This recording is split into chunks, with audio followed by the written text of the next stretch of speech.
എന്നുള്ള നിലക്ക് അൽഹംദുലില്ലാ ഒരു 1000 വട്ടം പറയേണ്ടുന്ന തരത്തിൽ അള്ളാഹുവിൻ്റെ ഒരു അനുഗ്രഹ കടാക്ഷം സത്യത്തിൽ ഒരു പൊതുപ്രവർത്തകൻ എന്നുള്ള നിലക്ക് തന്നെ അത് ഏഹ്, ഭയപ്പെടുത്തുകയും അത്ര തന്നെ ജാഗ്രവത്താകേണ്ടതുണ്ട് എന്ന് ഈ പടച്ച തമ്പുരാൻ്റെ അനുഗ്രഹത്തിൽ ഞാൻ വിചാരിക്കുന്നുണ്ട്. എന്തുകൊണ്ടെന്ന് ചോദിച്ചാൽ അത്രമേൽ ഏഹ്, രാഷ്ട്രീയ സമ്മർദ്ദങ്ങളും അത്രമേൽ അപകടകരമായിട്ടുള്ള ഗൂഢാലോചനയും ഉണ്ടായിട്ടും ദൈവാനുഗ്രഹം കൊണ്ടാണ് അതിനെ മറികടക്കാൻ കഴിഞ്ഞത്. അതിലെ സത്യസന്ധതക്ക് പടച്ചവൻ നൽകിയിട്ടുള്ള പിൻബലമാണ് എന്ന് ഞാൻ വിചാരിക്കുന്നു. ഒരുപാട് ആളുകളോട് ഈ കേസിൻ്റെ വിധിയുടെ പശ്ചാത്തലത്തിൽ നന്ദി പറയേണ്ടതുണ്ട്. വളരെ പ്രാർത്ഥനയോടുകൂടി കൂടെ നിന്നിട്ടുള്ള ആളുകൾ, ഒരുപടി ആളുകൾ. അതുപോലെ തന്നെ ബഹുമാനപ്പെട്ട ഹൈദരലി ശിഹാബ് തങ്ങൾ, ഈ കേസിൻ്റെ തുടക്കത്തിൽ അദ്ദേഹമായിരുന്നു മുസ്ലിം ലീഗിൻ്റെ പ്രസിഡന്റ്. സയ്യിദ് സാദിഖ് അലി ശിഹാബ് തങ്ങൾ, ഇവരുടെ ഒരു പിന്തുണ, ഒരു പിൻബലം ചെറുതല്ലാത്ത വിധം കൂടെ ഉണ്ടായിരുന്നു. കേസിൽ വലിയ ആരോപണങ്ങൾ ഉണ്ടായപ്പോഴും ഒട്ടും സംശയം മനസ്സിൽ പോലും വെക്കാതെ നെഞ്ചേറ്റി കൊണ്ട് നടന്ന പാർട്ടി പ്രവർത്തകന്മാരോടും ഈ സമയത്ത് നന്ദി പറയേണ്ടതുണ്ട്. ഈ കേസിൻ്റെ മുഴുവൻ ഘട്ടങ്ങളിലും ശ്രദ്ധേയമായിരുന്ന 2-3-4 പേരുണ്ട്. ഒന്ന് അഡ്വക്കേറ്റ് ഹാരിസ് മീരാനാണ്. സുപ്രീം കോടതിയിലെ കേസിൻ്റെ മേൽനോട്ടം വഹിച്ചിരുന്നത് ഹാരിസ് മീരാനാണ്. ഹൈക്കോടതിയിലെ കേസ് തള്ളിപ്പോകുന്നതിന് അല്ലെങ്കിൽ ആ കേസ് വാദിച്ചിരുന്ന ബാബു എസ് നായരാണ് മറ്റൊരാൾ.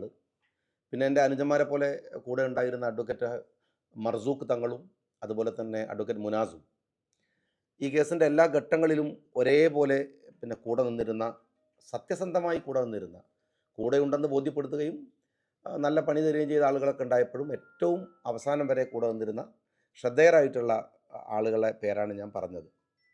ഈ കേസിന് ആസ്പദമായിട്ടുള്ള സംഭവം ഉണ്ടാവുന്നത് 2014-ലാണ്. ഉമ്മൻചാണ്ടി സർക്കാരിൻ്റെ അവസാന ഘട്ടത്തിൽ അഴീക്കോട് സ്കൂളിലെ +2 ബാച്ച് അനുവദിച്ചതുമായി ബന്ധപ്പെട്ടാണ് ഈ കേസിന് ആസ്പദമായിട്ടുള്ള ഒരു സംഭവം ഉണ്ടാവുന്നത്. അന്ന് ഇതൊക്കെ കോഴയൊക്കെ ഈ സ്കൂള് ഒക്കെ അനുവദിച്ചൊക്കെ കഴിഞ്ഞ് 2016 തെരഞ്ഞെടുപ്പിൽ നികേഷിനെ തോൽപ്പിക്കുന്നതോടുകൂടെ ഇടതുപക്ഷത്തിൻ്റെ ഏറ്റവും ശക്തമായ മത്സരം കേരളത്തിൽ തന്നെ നടന്നിട്ടുള്ള ഒരു മണ്ഡലം അഴീക്കോടായിരുന്നു. നിസ്സാരമായിട്ട് തന്നെ തോൽപ്പിച്ച് കളയാമെന്ന പ്രതീക്ഷയായിരുന്നു ഉണ്ടായിരുന്നത്. നികേഷിനെ ഇറക്കിയത് അതിനു വേണ്ടിയായിരുന്നു. ദയനീയമായ തോൽവി നികേഷ് ഏറ്റുവാങ്ങുകയും അദ്ദേഹം പരാജയപ്പെടുകയും ചെയ്ത ആ സമയം മുതൽ കള്ളക്കഥകളുടെ എന്നെ ഒതുക്കാനുള്ള ഭരണകൂട തന്ത്രങ്ങൾ ആരംഭിക്കുകയായിരുന്നു. കാരണം 2016 പിണറായി വിജയൻ്റെ ആദ്യ സർക്കാർ വരുന്നു. സർക്കാർ വരുന്നത് മുതൽ തന്നെ സ്വാഭാവികമായൊരു പ്രതിപക്ഷ പ്രവർത്തകൻ എന്നുള്ള നിലക്ക് ഞാൻ എൻ്റെ ഉത്തരവാദിത്വം നിയമസഭയിൽ നിർവഹിച്ചുകൊണ്ടിരുന്ന സമയത്ത് എനിക്കെതിരായിട്ടുള്ള വലിയ ഗൂഢാലോചനകളുണ്ടായി. അങ്ങനെയാണ് ഈ 2017 നികേഷ് കുമാറിനെ എന്നെ തോൽപ്പിക്കാൻ വേണ്ടി നികേഷിൻ്റെ കൂടെ പണിയെടുത്ത ഒരു ലീഗുകാരനായിട്ടുള്ള ഒരു നൗഷാദ് എന്ന് പറയുന്ന ഒരാളെ ഞങ്ങൾ പാർട്ടിയിൽ നിന്ന് പുറത്താക്കുകയുണ്ടായി. അദ്ദേഹമാണ് എനിക്കെതിരെ 2017 ഒരു കേസ് കൊടുക്കുന്നത്.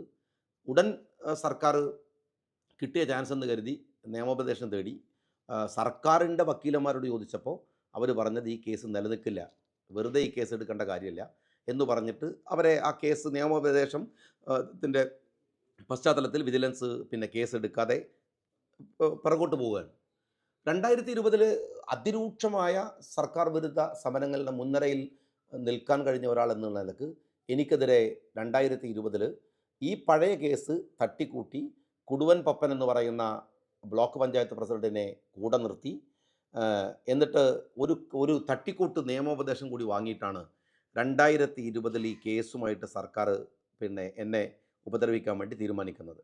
ഞങ്ങൾ അന്നേ പറഞ്ഞ ഒരു കാര്യമുണ്ട്, നിയമോപദേശം പോലും ഈ കേസിന് അനുകൂലമല്ല, ഈ കേസ് തള്ളിപ്പോവുകയുള്ളൂ, ഇത് നിലനിൽക്കാൻ പോകുന്നില്ല, ഇതൊരു കള്ളക്കേസാണ് എന്ന് ഞങ്ങൾ പറഞ്ഞപ്പോൾ സർക്കാർ ചെയ്തൊരു പണിയുണ്ട്.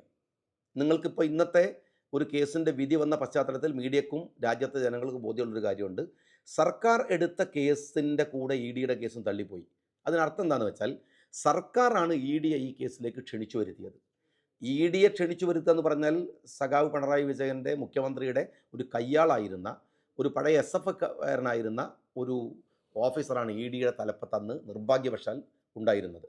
അയാളെ ഉപയോഗിച്ച് ഇ ഡിയെ കൊണ്ടും കേസെടുപ്പിച്ച് കേസിന് കുറച്ചുകൂടെ ഒരു ഗൗരവം ഉണ്ടാക്കാനുള്ള ശ്രമങ്ങൾ സർക്കാർ നടത്തുകയുണ്ടായി. ഇന്ന് ഈ 2 കേസാണ് തള്ളിപ്പോയത്. ഒരു കേസല്ല ഇന്ന് തള്ളിപ്പോയത്. ഒന്ന്, കേരള സർക്കാർ കൊണ്ടുവന്ന കേരള സർക്കാരിൻ്റെ വിജിലൻസ് കേസ് തള്ളിപ്പോയി.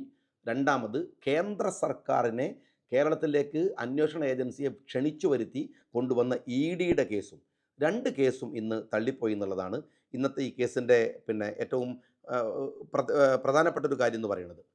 ഇവിടെ ഈ അധികാരം ഉപയോഗിച്ചിട്ട് പൊതുപ്രവർത്തകന്മാരെ ഞാൻ പലപ്പോഴും പറഞ്ഞിട്ടുണ്ട്. ഒരു സിനിമയിൽ ഓഗസ്റ്റ് 1 തോന്നുന്നു മമ്മൂട്ടി പറയുന്ന ഒരു ഡയലോഗുണ്ട്, സുകുമാരൻ പറയുന്ന ഒരു ഡയലോഗുണ്ട്. കൊല്ലാൻ തീരുമാനിച്ചിറങ്ങിയാൽ മരിച്ചു കൊടുക്കൽ മാത്രമാണ് നിവൃത്തി എന്ന് പറയുന്ന ഒരു ഡയലോഗുണ്ട്. അതുപോലെയാണ് അധികാരവർഗം, ഭരണകൂടം ഒരാളെ വേട്ടയാടാൻ ഇറങ്ങിയാൽ നമ്മളിങ്ങനെ നിസ്സഹായരായിട്ട് നിന്നു കൊടുക്കൽ മാത്രമേ നിവൃത്തി ഉണ്ടാവുള്ളൂ. അങ്ങനെ ഒരു നിന്നു കൊടുക്കലാണ് ഞാൻ ഇത്രയും കാലം ഈ കേസിൻ്റെ ഓരോ ഘട്ടത്തിലും ഓരോ വേട്ടയാടലുകളിലും ഞാൻ അനുഭവിച്ചു കൊണ്ടിരുന്ന ഒരു കാര്യം. ഈ കഴിഞ്ഞ മാസം സുപ്രീം കോടതിയിൽ ഈ കേസ് വന്നു. കേസ് വന്ന സമയത്ത് ജഡ്ജ് ഈ സർക്കാരിനോട് പറഞ്ഞൊരു കാര്യമുണ്ട്. നിങ്ങൾ KM ഷാജിക്കെതിരെ എന്ത് തെളിവാണുള്ളത്, ഏത് തെളിവാണുള്ളത് നിങ്ങളത് ഹാജരാക്കണം എന്ന് പറഞ്ഞു. അങ്ങനെ സർക്കാർ 54 മൊഴികൾ ഇന്ന് സുപ്രീം കോടതിയുടെ മുമ്പിൽ ഹാജരാക്കി. 54 മൊഴികൾ. പക്ഷേ രസമുള്ള കാര്യം എന്താ വെച്ചാൽ ആ 54 മൊഴികളിലും ഷാജിക്കെതിരെ ഒരു വിസ്പർ പോലും ഇല്ലാതെ, ഒരു ചെറിയ പരാമർശം പോലും ഇല്ലാതെ അതിശയത്തോടു കൂടി കോടതി പറഞ്ഞ കുറേ കാര്യമുണ്ട്. ഹൈക്കോടതിയുടെ നിലപാടുകൾ ശരിയാണ് എന്ന് സുപ്രീം കോടതി പറഞ്ഞു. അത് കഴിഞ്ഞിട്ട് പറഞ്ഞു, ഇങ്ങനെയാണെങ്കിൽ നിങ്ങൾക്ക് ആർക്കെതിരെയും കേസെടുത്ത് അവരെ കൊടുക്കാൻ കഴിയുമല്ലോ, ഇതെന്ത് കേസാണ് എന്നാണ് കേരളത്തിലെ സർക്കാരിൻ്റെ മുഖത്തടിച്ചതുപോലെ, EDയുടെ മുഖത്തടിച്ചതുപോലെ യഥാർത്ഥത്തിൽ ചോദിച്ചിരിക്കുന്നത്. ഇതെന്ത് കേസാണെന്നാണ്, ഇങ്ങനൊരു കേസുണ്ടോ എന്നാണ് ചോദിച്ചിരിക്കുന്നത്. ഞാൻ ആർക്കെതിരെയും കേസെടുക്കാം എന്ന്. ഞാൻ സത്യത്തിൽ ഈ കേസിൻ്റെ വിധി വരുമ്പോഴും ഈ കഴിഞ്ഞ 5-6 വർഷത്തെ വേട്ടയാടലുകൾക്കിടയിലും ഞാനൊരു പ്രതീകമാണ്. യഥാർത്ഥത്തിൽ പറഞ്ഞാൽ ഞാനൊരു ഒരു കൃത്യമായൊരു പ്രതീകമാണ്. കാരണം എനിക്ക് സത്യത്തിൽ അത്യാവശ്യം ഒരു ആവതുള്ളത് കൊണ്ട്, അത്യാവശ്യം സാമ്പത്തികമായൊരു ഭദ്രതയും അതോടൊപ്പം തന്നെ അത്യാവശ്യം തന്നെ നിൽക്കാൻ കഴിയുന്ന ഒരാളെന്ന നിലയ്ക്ക് എനിക്ക് ഒരുപാട് പൈസ ചിലവായി. ഒരുപാടെന്ന് പറഞ്ഞാൽ വല്ലാതെ പൈസ എൻ്റെ കയ്യിൽ നിന്ന് ഈ കേസുമായി ബന്ധപ്പെട്ട ഓരോ ഘട്ടത്തിലും പണം ചിലവായി. പക്ഷേ പാർട്ടി പ്രവർത്തകന്മാർ ഒറ്റക്കെട്ടായിട്ട് പിറകിൽ നിന്നു. ഇതൊന്നുമില്ലാത്ത ഒരു സാധു മനുഷ്യനാണ് അല്ലെങ്കിൽ ഒരു സാധാരണക്കാരനാണ് സർക്കാർ വേട്ടയാടാൻ തീരുമാനിക്കുന്നതെങ്കിൽ എന്തായിരിക്കും അതിൻ്റെ അവസാനത്തേക്ക് വരിക എന്ന് നിങ്ങളൊന്ന് ആലോചിച്ച് നോക്ക്. ഈ കേസിന് 2 റിസൾട്ട് ഉണ്ട്. ഒന്നെന്താണെന്ന് വെച്ചാൽ ഗവൺമെൻറ് മനസ്സിലാക്കേണ്ടത് പാവങ്ങളെ ദയവ് ചെയ്ത് ഇങ്ങനെ ഉപദ്രവിക്കരുതെന്നാണ്. ഭരണകൂടം അധികാരം ലഭിക്കുക എന്ന് പറയുന്നത് അത് മറ്റൊരാളെ ഒരു ദാക്ഷിണ്യവും ഇല്ലാതെ ഉപദ്രവിക്കാനുള്ള ഒരു ഏർപ്പാടായിട്ട് സർക്കാർ കരുതരുത്. അത് സർക്കാർ ഇതിൽ നിന്ന് മനസ്സിലാക്കേണ്ട ഒരു കാര്യമാണ്. രണ്ടാമത്തെ കാര്യം എന്താണെന്ന് വെച്ചാൽ നമ്മളുടെ മടിയിൽ കനമില്ലെങ്കിൽ, നമ്മൾ തെറ്റ് ചെയ്തിട്ടില്ല എന്ന് ബോധ്യമുണ്ടെങ്കിൽ അങ്ങനെ നേരെ അങ്ങോട്ട് നിന്നാൽ ഒരുത്തൻ്റെ സേവയും നമുക്ക് ആവശ്യമില്ല എന്നുള്ളതാണ്. അല്ലെങ്കിൽ ഒരുത്തനെയും ഇരട്ട ചങ്കല്ല, ഇനി 10 ചങ്ക് ഉണ്ടായാലും ഒരു ഭയം അതിനകത്ത് വേണ്ട എന്നുള്ളതാണ്. ഈ കേസിൽ നിന്ന് ഈ അവസാന ഘട്ടത്തിൽ വരുമ്പോൾ ഒരു ഒറ്റയാൾ എന്നുള്ള നിലയ്ക്ക് എന്നെ സംബന്ധിച്ചിടത്തോളം എനിക്ക് ഈ വിഷയത്തിൽ ഉണ്ടായിട്ടുള്ള ഒരു ലാസ്റ്റ് ഫീഡിങ് എന്ന് അല്ലെങ്കിൽ ലാസ്റ്റ് റിസൾട്ട് എന്ന് ഞാൻ മനസ്സിലാക്കുന്നു. അങ്ങനെയാണെങ്കിൽ ഇപ്പം നിങ്ങൾ മനസ്സിലാക്കേണ്ട ഒരു കാര്യം എന്ന് വെച്ചാൽ ഇവർക്കറിയായിരുന്നു ഈ കേസിൽ എന്നെ ഒന്നും ചെയ്യാനാവില്ല എന്ന്. കാരണം കേസിൻ്റെ ഗ്രാവിറ്റി അവർക്കറിയാം, ഈ കേസ് കെട്ടിച്ചമച്ചതാണ് എന്നവർക്കറിയാം, അവർക്കൊന്നും ചെയ്യാൻ ആവില്ല എന്നവർക്കറിയാം. പക്ഷേ അവരിതിൽ ആഹ്ലാദിക്കുന്ന ഒരു കാര്യമുണ്ട്. എൻ്റെ ഒരുപാട് പൈസ ചിലവാക്കി, എന്നെ ഒരുപാട് സമ്മർദ്ദത്തിലാക്കി, എന്നെ ഒരുപാട് ബുദ്ധിമുട്ടിച്ചു, എൻ്റെ കുടുംബം ബുദ്ധിമുട്ടിച്ചു, എൻ്റെ കുടുംബത്തെ ആക്രമിച്ചു. അതൊക്കെ ഒരു ഹാപ്പി ആയിട്ടാണ് അവരെടുക്കുന്നതെങ്കിൽ അവർ മനസ്സിലാക്കേണ്ട ഒരു കാര്യമുണ്ട്. ഈ സർക്കാരിൻ്റെ വേട്ട കൊണ്ട് ഞാനെന്ന് പറയുന്ന ഒരു പൊതുപ്രവർത്തകന് കിട്ടിയിട്ടുള്ള ഒരു പിൻബലമുണ്ട്, ഒരു ആത്മധൈര്യമുണ്ട്, ഒരു ശക്തിയുണ്ട്. അതവർക്ക് മനസ്സിലാവണില്ല. അതവർക്ക് അവരുടെ നഷ്ടമാണ്. അവർ വിജയിക്കല്ല ഇപ്പോഴും ചെയ്തിരിക്കുന്നത്. എന്നെ സംബന്ധിച്ചിടത്തോളം ഇത് എന്നെ സംബന്ധിച്ച് ഒരു വലിയ സന്തോഷമാണ്. ഇപ്പോൾ ഈ ഹൈക്കോടതി കേസ് തള്ളിയപ്പോൾ ഞാൻ ആരെയും ഒരു രാഷ്ട്രീയ മര്യാദയുടെ പേരിൽ ഞാൻ പറയണില്ല. പക്ഷേ CPMലെ സമുന്നതനായ ഒരു വ്യക്തി, 2 പേരുണ്ട്, 2 ഘട്ടത്തിലായി എൻ്റെ അടുത്ത് വന്നിട്ട് പറഞ്ഞൊരു കാര്യമുണ്ട്. നിങ്ങൾ ദയവ് ചെയ്തിട്ട് പിണറായിക്കെതിരെയുള്ള പരാമർശങ്ങൾ അവസാനിപ്പിക്കണം. ഞങ്ങൾ ഹൈക്കോടതി വിധിയോടുകൂടി കേസ് വിടാം. എന്താണ് നിങ്ങൾക്ക് ചിലവായ പൈസ തരാം, നിങ്ങൾ ബാക്കി എല്ലാ കാര്യങ്ങളും ചെയ്യാം. ദയവ് ചെയ്തിട്ട് നിങ്ങൾ ഈ കാര്യത്തിൽ കോംപ്രമൈസ് ചെയ്ത് പോകണമെന്ന് പറഞ്ഞു. ഞാൻ പോകില്ലെന്ന് തീരുമാനിച്ചതാണ്. അങ്ങനെ ഒരു സൗകര്യം, ഒരു ആനുകൂല്യം കൊണ്ട് അവസാനിപ്പിക്കേണ്ട വിഷയമല്ല. സുപ്രീം കോടതിയിൽ പോവട്ടെ. ഇവിടെയാണൊരു പ്രശ്നം. ആളുകളെ സമ്മർദ്ദത്തിലേക്ക് എത്തിക്കുക, കേസെടുക്കുക, ഭരണകൂടം വേട്ടയാടുക, എന്നിട്ട് ഒരു ഘട്ടെത്തുമ്പോൾ കോംപ്രമൈസ് സ്റ്റോക്കുമായിട്ട് വരിക, എന്നിട്ട് അവരെ പതുക്കെ സോപ്പിടുക, ഒരു ഭാഗത്ത് ഭീഷണി ഉണ്ടാക്കുക, വേറൊരു ഭാഗത്ത് പ്രലോഭനം ഉണ്ടാക്കുക.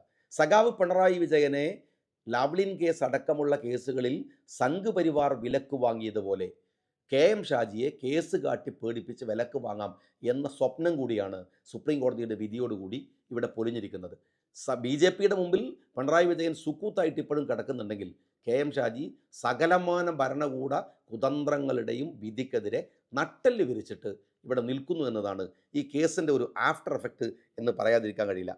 അവർ ഏത് തരത്തിൽ ഇതിനെ കൊണ്ടുവന്നാലും ഒരുപാട് ബുദ്ധിമുട്ടുകൾ എന്ന് വെച്ചാൽ പിന്നെ ഈ വലിയ പ്രതികാര നടപടിയോടുകൂടെ എൻ്റെ ഭാര്യയെ ഒരു രാഷ്ട്രീയ തരത്തിലൊരു ബന്ധമില്ലാത്ത എൻ്റെ ഭാര്യയെ അതിഭീകരമായ പിന്നെ പീഡനമാണ്. രാവിലെ 7 മണിക്ക് എൻ്റെ ഭാര്യയെ ഇ ഡി പിന്നെ കൊണ്ടുപോയിട്ട് രാത്രി 12:30 മണിക്കാണ് അവരെ വിടുന്നത്. അവരെ മാനസികമായി ഈ പറയുന്ന ഇ ഡി ഉദ്യോഗസ്ഥൻ ഹരാസ് ചെയ്തതിന് കണക്കില്ല. അത്ര ഭീകരമായിട്ട് അവരെ പീഡിപ്പിച്ചു. എൻ്റെ കുടുംബത്തെ മുഴുവൻ വേട്ടയാടി. എൻ്റെ സുഹൃത്തുക്കളുടെ വീടുകൾ പോലും ഇവർ പിന്നെ മാർക്ക് ചെയ്തിട്ട് അവരെ ഭയപ്പെടുത്താൻ ശ്രമിച്ചു. നിങ്ങൾ മനസ്സിലാക്കേണ്ട ഒരു കാര്യമാണ്. അതിനിടയിൽ എന്നോട് അനുനയത്തിൽ സംസാരിക്കാൻ വന്ന CPM-ൻ്റെ നേതാവ് പറഞ്ഞത്, നിങ്ങൾ ചന്ദ്രശേഖരനും ഷുക്കൂറിനെയൊക്കെ ഓർമ്മയില്ല എന്നാണ്. നിങ്ങൾക്കെതിരെ വലിയ തരത്തിൽ ഞങ്ങൾക്ക് നിയന്ത്രിച്ചാൽ കഴിയില്ല, ഞങ്ങൾ നിയന്ത്രിച്ചാൽ അണികൾ നിൽക്കില്ല, നിങ്ങൾ അപകടത്തിലാണ്, അതുകൊണ്ട് വെറുതെ ഫൈറ്റ് ചെയ്യാൻ പോണ്ട എന്നോട് പറഞ്ഞു. രാത്രിയിലൊക്കെ വീട്ടിലേക്ക് മടങ്ങുമ്പോൾ പലപ്പോഴും എൻ്റെ സുരക്ഷാ ഉദ്യോഗസ്ഥന്മാർ പറഞ്ഞു, വരുന്ന വണ്ടികൾ പിന്നെ ഞങ്ങൾക്കുണ്ടായ പല ഫീലിങ്ങുകൾ കായികമായിട്ട് ആക്രമിക്കാനുള്ള ശ്രമങ്ങൾ പോലും ഈ സർക്കാരിൻ്റെ ഭാഗത്തുനിന്ന് പല ഘട്ടങ്ങളിലും ഉണ്ടായിട്ടുണ്ട്. പക്ഷേ നിങ്ങൾ മനസ്സിലാക്കേണ്ട ഒരു കാര്യമുണ്ട്. ഇപ്പോഴും കോഴിക്കോട്ടെ എൻ്റെ വീട്ടിൻ്റെ നമ്പർ 9 കൊല്ലമായിട്ട് ഇവർ തന്നിട്ടില്ല. കോർപ്പറേഷനിൽ പോയി ചോദിച്ചാൽ പറയുന്നത് തരരുത് എന്നാണ് മുഖ്യമന്ത്രിയുടെ ഓഫീസിൽ നിന്ന് ഓർഡർ എന്നാണ്. എനിക്ക് തോന്നുന്നു കോഴിക്കോട് ജില്ലയിലെ തന്നെ ഏറ്റവും പെർഫെക്റ്റ് വീട് എൻ്റെതായിരിക്കും. കാരണം 4 തവണ അളന്നു, എല്ലാ തരത്തിലുള്ള ശ്രമങ്ങളും നടത്തി നോക്കി, പക്ഷേ ഇവർ തന്നിട്ടില്ല. പക്ഷേ ഞാൻ ഒരൊറ്റ കാര്യം നിങ്ങൾ മനസ്സിലാക്കണം. നിയമത്തിൻ്റെ വഴിയിൽ പോരാട്ടം നടത്തിയിട്ട് ഈ കേസിന് മാത്രമല്ല ഞാൻ ജയിക്കുന്നത്. 14 കേസുകളിലെ മഹാഭൂരിപക്ഷവും തള്ളിപ്പോയി. എൻ്റെ വീട്ടിൽ നിന്ന് പിടിച്ചു കൊണ്ടുപോയ പൈസ ഞാൻ തിരിച്ചു ബാങ്കിൽ സർക്കാരിനെ കൊണ്ട് ഇടുവിച്ചു. അതിലൊക്കെയും എന്നുവെച്ചാൽ എനിക്കെതിരെ ഉയർത്തിയിട്ടുള്ള ഓരോ ആരോപണങ്ങളെയും ഘട്ടം ഘട്ടമായി പിന്നെ കത്തിയും കൊടുവാളും എടുത്തിട്ടല്ല, അണികളെ പ്രകോപിതരായി തെരുവിലിറക്കിയിട്ടല്ല, പ്രശ്നങ്ങൾ ഉണ്ടാക്കിയിട്ടല്ല. രാജ്യത്തൊരു നിയമമുണ്ട്. നമ്മളൊക്കെ മനസ്സിലാക്കേണ്ട ഒരു കാര്യം ഇതാണ്. നമ്മളെ നാട്ടിലെ ഒരു നിയമത്തിൻ്റെ പരിരക്ഷ ചെറുതല്ല എന്ന് അനുഭവിച്ചറിഞ്ഞിട്ടുള്ള ഒരാളാണ് ഞാൻ. ആ പൈസയും ഞാൻ തിരിച്ചു വാങ്ങി. നിങ്ങളിന്ന് സുപ്രീം കോടതിയിലെ കേസിൻ്റെ അതിനെക്കുറിച്ച് ആലോചിച്ച് നോക്കിയാൽ ആ കേസിൽ ഇ.ഡിക്ക് വേണ്ടി ഹാജരായത് അഡീഷണൽ സോളിസിറ്റർ ജനറലാണ്. അയാൾ ആരാന്ന് വെച്ചാൽ എന്താണ് അദ്ദേഹത്തിൻ്റെ പേര്? SB രാജു എന്നാണ്. Advocate SB Raju.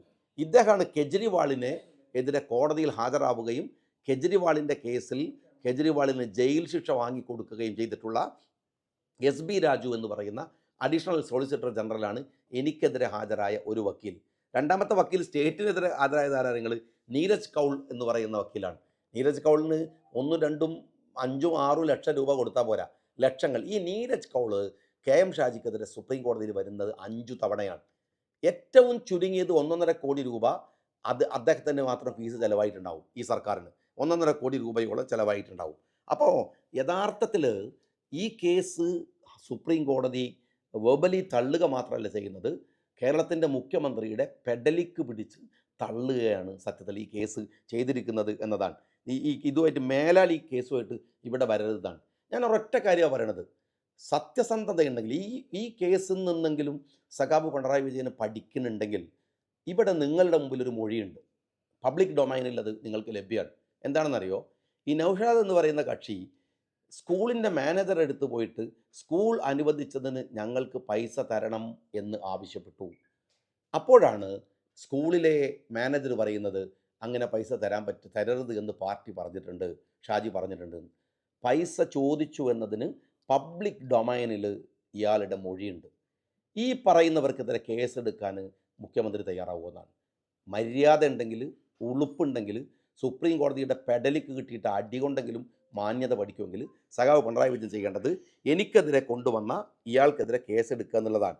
രണ്ടാമത്തെ കാര്യം, പൊതു ഖജനാവിൽ നിന്ന് ഏകദേശം 1 കോടിക്കണക്കിന് രൂപയാണ് എൻ്റെ പേരിൽ സർക്കാർ എനിക്ക് ചിലവായിട്ടുണ്ട്. കുറേ പൈസ, ഒരുപാട് കടം വന്നിട്ടുണ്ട്. ഒരു കടബാധ്യതയില്ലാത്ത എനിക്ക് കടം വന്നിട്ടുണ്ട്. പക്ഷേ അതിനൊക്കെ മാനേജ് ചെയ്യാൻ എനിക്ക് കഴിയാം എന്നുള്ളതുകൊണ്ട് എനിക്ക് പ്രശ്നമില്ല. പക്ഷേ സർക്കാർ വാങ്ങിയിട്ടുള്ള പൈസ, സർക്കാർ ചിലവഴിച്ചിട്ടുള്ള പൈസ, ആ പൈസ സർക്കാർ ഖജനാവിലേക്ക് തിരിച്ചടക്കുമോ എന്നതുമാണ് എനിക്ക് ഈ ഒരു സമയത്ത് ചോദിക്കാനുള്ളത്. ഞാൻ വീണ്ടും പറയുന്നു, ഈ കേസ് അതിനകത്ത് ഒരു അഹങ്കാരത്തോടും ഞാൻ ഈ കേസിൻ്റെ വിധിയെ കാണുന്നില്ല. പക്ഷേ അതിനു മുമ്പ് ഞാൻ നേർക്കുനേരെ നിന്നിട്ടുണ്ട്. ഈ കേസ് വന്ന ഈ നിമിഷം, ആ സമയം മുതൽ ഈ നിമിഷം വരെ മുട്ടുവളച്ച് സർക്കാരിൻ്റെ മുമ്പിൽ നിൽക്കേണ്ടി വന്നിട്ടില്ല എന്ന ബോധവും അഭിമാനബോധത്തോടും കൂടിയാണ് സുപ്രീം കോടതിയുടെ ഈ കേസിനെ ഞാൻ കാണുന്നത്.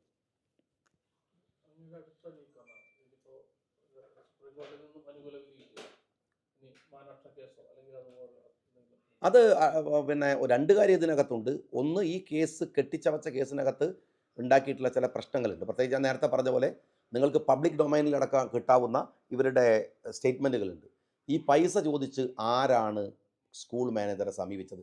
ഞാൻ ചോദിച്ചിട്ടില്ല, ഞാൻ ഡിമാൻഡ് ചെയ്തിട്ടില്ല, ഞാൻ പൈസ കൊടുക്കരുത് എന്നാണ് പറഞ്ഞതെന്നാണ് സുപ്രീം കോടതി ഇന്ന് അംഗീകാരം തന്നിരിക്കുന്നത്. അപ്പോൾ ചോദിച്ചവരാരാണ്? അവരൊക്കെ ഗവൺമെൻറ് ഉദ്യോഗസ്ഥനാണ് പിന്നെ ഈ മാനേജറുടെ അടുത്ത് പോയത്. അത് അവരുടെ തന്നെ മൊഴിയാണ്. ഞങ്ങൾ മാനേജറുടെ അടുത്ത് പൈസക്ക് പോയപ്പോൾ അദ്ദേഹം പൈസ തരരുത് എന്ന് ഷാജി പറഞ്ഞിട്ടുണ്ടെന്നാണ്. എന്നിട്ട് ഷാജി പോയിട്ട് പിന്നെ പൈസ വാങ്ങിയെന്നാണ് പറയുക. അപ്പോൾ അവർ പോയി എന്നുള്ള ഉറപ്പുണ്ട്. അതെന്ത് ചെയ്യണമെന്ന് ഞാൻ പരിശോധിക്കും. രണ്ടാമത്, സർക്കാർ ചെലവഴിച്ച പൈസ ഏത് തരത്തിലാണ് അതിനെ രാഷ്ട്രീയമായിട്ടും അല്ലാതെ നിയമപരമായിട്ട് നേരിടേണ്ടത് എന്നും ഞാൻ പരിശോധിക്കും.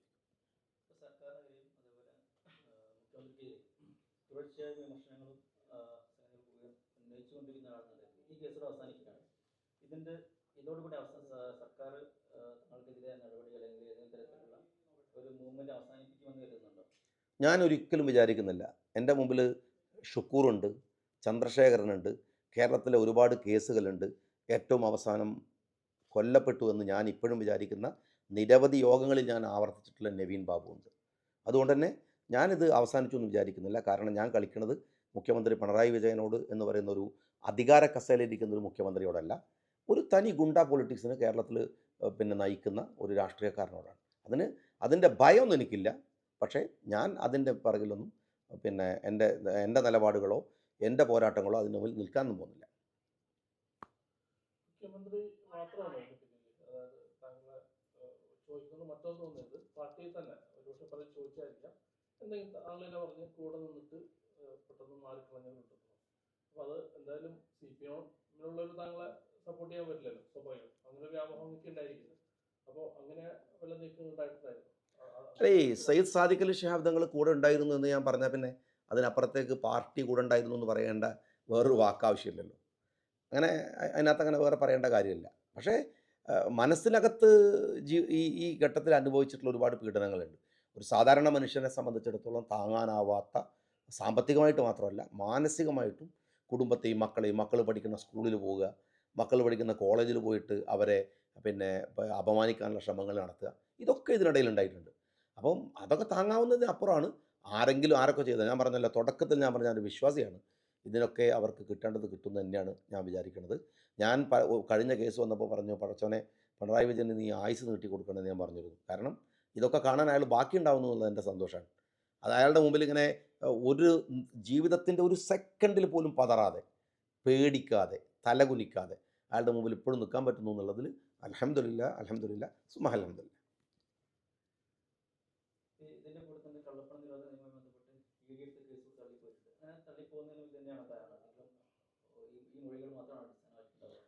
അതാണ് ഇതിൻ്റെ മെയിൻ പോയിൻ്റാണത്. എന്ന് വെച്ചാൽ ഞാൻ ആദ്യമേ പറയുന്നൊരു കാര്യം, ഈ കേസിൽ ED ക്ഷണിച്ചു വരുത്തിയതാണ്. ED സെക്കൻഡറിയാണ്. ഈ FIRലാണ് ED വരുന്നത്. എന്ന് വെച്ചാൽ കേന്ദ്രത്തിലെ സഖാവ് പിണറായി വിജയൻ്റെ ചങ്ങായിയാണ് ആര്? BJP-യുടെ ഭരണത്തിന് കീഴിലാണ് ED. EDയെ ഇവർ ക്ഷണിച്ചു വരുത്തി. ഇവരെ കേസ് പോകുന്നതോടുകൂടെ ഓട്ടോമാറ്റിക്കലി ED പോയി. അങ്ങനെ പോകാൻ പാടില്ലല്ലോ, ED സെപ്പറേറ്റ് വന്നതാണെങ്കിൽ. ഈ കേസിലെ ഇപ്പം ബോധ്യമാവുന്ന ഒരു പ്രധാന കാര്യമാണ്. എനിക്ക് പ്രൂവ് ചെയ്യാൻ പറ്റിയൊരു കാര്യം അതാണ്.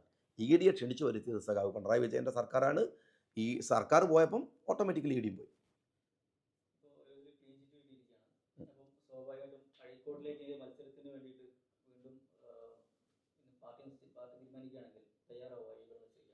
എന്നെ സംബന്ധിച്ചിടത്തോളം ഈ മത്സരം എന്ന് പറയുന്നത് പിന്നെ ഇതിൻ്റെ ഒരു വാശിയൊക്കെ ഉണ്ടായിരുന്നു, കേസിൽ ജയിക്കണം എനിക്കൊന്നുണ്ടായിരുന്നു. അല്ലാതെ തെരഞ്ഞെടുപ്പിലെ മത്സരം എന്ന് പറയുന്നത് എൻ്റെ ഒരു അൾട്ടിമേറ്റ് എയിമല്ല.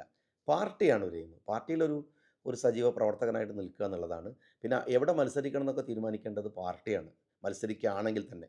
അത് പാർട്ടി തീരുമാനിച്ചാൽ നിൽക്കും. പക്ഷേ എൻ്റെ ഒരു പൊളിറ്റിക്കൽ എയിം എന്ന് പറയുന്നത് ഇപ്പോഴത്തെ സാഹചര്യത്തിൽ പ്രത്യേകിച്ച് മുസ്ലിം ലീഗ് പോലുള്ള പാർട്ടിക്ക് കരുത്തു പകർന്ന് സംഘടനാ രംഗത്ത് സജീവമാകുക എന്നുള്ളതാണ് എൻ്റെ ഒരു ഇഷ്ടം. അത് തുടരും. എവിടെയും മത്സരിക്കും. അങ്ങനത്തെ ഒരു പ്രശ്നമേ ഉദിക്കണില്ല. എവിടെയും മത്സരിക്കും. It's okay. എന്താ ചോദിക്കേണ്ടത്? ഇലക്ഷൻ കഴിഞ്ഞ് പുതിയൊരു ഘട്ടത്തിലേക്ക് പ്രവേശിച്ചുകൊണ്ടിരിക്കുന്ന നമ്മുടെ കേരള യെസ് രാഷ്ട്രീയം. Yes yes. സ്വാഭാവികമായിട്ടും ഈ വിജയങ്ങളെ വർഗീയ രാഷ്ട്രീയമായിട്ടാണ് വിശേഷിച്ചുകൊണ്ടിരിക്കുന്നത്. അതെങ്ങനെയാണ് കാണുന്നത്? പ്രത്യേകിച്ചും അടുത്ത കാലത്ത് ലീഗിനെതിരെ പോലും വർഗീയ ആരോപണം ഉന്നയിച്ചുകൊണ്ടാണ് മുഖ്യമന്ത്രി ഉന്നയിച്ചത്. അപ്പോൾ ഒരു ന്യൂനപക്ഷങ്ങളെ ഇനി വിശ്വാസം ഇല്ല. ഇനി ഒരു മൃദു ഹിന്ദുത്വ സമയം സ്വീകരിക്കാനില്ല, ഇടതുപക്ഷത്തിന്റെ സമയമായിട്ടാണോ കാണുന്നത്? ഈ കേസുമായിട്ട് ബന്ധപ്പെട്ട് ഈ പറയുന്നതിന് ഒരു വാല്യൂ ഉണ്ട്. എന്ന് വെച്ചാൽ വർഗീയത എന്ന് പറയുന്ന സാധനത്തിൽ അതിൻ്റെ ലീഡർഷിപ്പിൽ ആർക്കും താല്പര്യമില്ല. രാഷ്ട്രീയ ഉപയോഗത്തിന് വേണ്ടിയിട്ടാണ് വർഗീയത ഉപയോഗിക്കുന്നത്. ഞാനിത് നേരത്തെ പറഞ്ഞതിനാണ് മോദിയെ ന്യായീകരിച്ചു എന്നൊക്കെ പറഞ്ഞ കളയുണ്ടാക്കിയത്. ഇവിടെ ആർക്കും മതപരമായ താല്പര്യങ്ങളോ ഏതെങ്കിലും സമുദായത്തോടുള്ള താല്പര്യമല്ല. മുസ്ലിം ലീഗ് സാമുദായിക പാർട്ടിയാണ്, ഡിക്ലെയർഡാണ്. ഞാൻ അല്ലാത്തവരെന്താ പറയുന്നത്? ഇത് എന്താ സംഭവം എന്ന് വെച്ചാൽ കടുത്ത തോന്നിവാസങ്ങൾ, അഴിമതി, സ്വജനപക്ഷപാതം ഇതൊക്കെ നടപ്പിലാക്കുമ്പോൾ ആരുടെയെങ്കിലും സപ്പോർട്ടുകൾ കിട്ടാൻ വേണ്ടിയിട്ട് മതത്തെയും ജാതീയതയും ഇന്ത്യയിൽ ഉപയോഗിക്കുകയാണ്. ആത്മാർത്ഥമായിട്ടല്ലേ? നിങ്ങൾ ഇന്ത്യയിലെ പെട്രോളിൻ്റെ വില, ഇന്ത്യയുടെ രൂപയുടെ ഇടിവ്, ഇന്ത്യയുടെ സാമ്പത്തിക തകർച്ച 80% വരുന്ന ഇന്ത്യയിലെ ഹിന്ദു സമൂഹം അനുഭവിച്ചിട്ടേ ഇവിടുത്തെ സിഖുകാരും ഇവിടുത്തെ ക്രിസ്ത്യാനിയും ഇവിടുത്തെ മുസ്ലിങ്ങൾ അനുഭവിക്കൂ. അപ്പോൾ രാജ്യം നന്നാവലാണ് താല്പര്യം. ഹിന്ദു കമ്മ്യൂണിറ്റിയോടുള്ള താല്പര്യമാണെങ്കിൽ രാജ്യം നന്നാക്കാൻ നിൽക്കണ്ടേ? അപ്പോൾ ഇതൊക്കെ ഈ കളിയൊക്കെ കളിക്കുന്നത് തോൽക്കുമ്പം പറയാനുള്ളൊരു ന്യായമാണ് മതം. അതിനുവേണ്ടി ആളുകളെ വലിച്ചു കൂട്ടുകയാണ്. ഇത് പറയുമ്പോൾ ചോദിക്കും മുസ്ലിം ലീഗ് ഡിക്ലെയർഡാണ്. ഞങ്ങൾ സാമുദായിക പാർട്ടിയാണ്. ഞങ്ങൾക്ക് ആ സമുദായം നിങ്ങൾക്ക് കമ്മ്യൂണിസ്റ്റ് പാർട്ടിക്ക് അകത്ത് നിൽക്കുന്ന പോലും ഒരു സമുദായ അംഗത്തിൻ്റെ താല്പര്യത്തിന് വേണ്ടി ഞങ്ങൾ നിൽക്കുന്നത്. അത് ഡിക്ലെയർഡാണ്. ഞങ്ങൾക്ക് മറയില്ല. വർഗീയത പറയുന്നത് മുഴുവൻ തോൽക്കുമ്പോഴാണ് രാഷ്ട്രീയക്കാർ. വർഗീയത പറയുന്നത് മുഴുവൻ ജയിക്കാൻ വേണ്ടിയിട്ടാണ് രാഷ്ട്രീയക്കാർ. ഇത് പൊതുസമൂഹം എപ്പോഴാണ് തിരിച്ചറിയുന്നത്? പ്രത്യേകിച്ച് കേരളത്തിൽ തിരിച്ചറിയുന്നത് എപ്പോഴാണോ അന്നേ നാട് നന്നാവുള്ളൂ.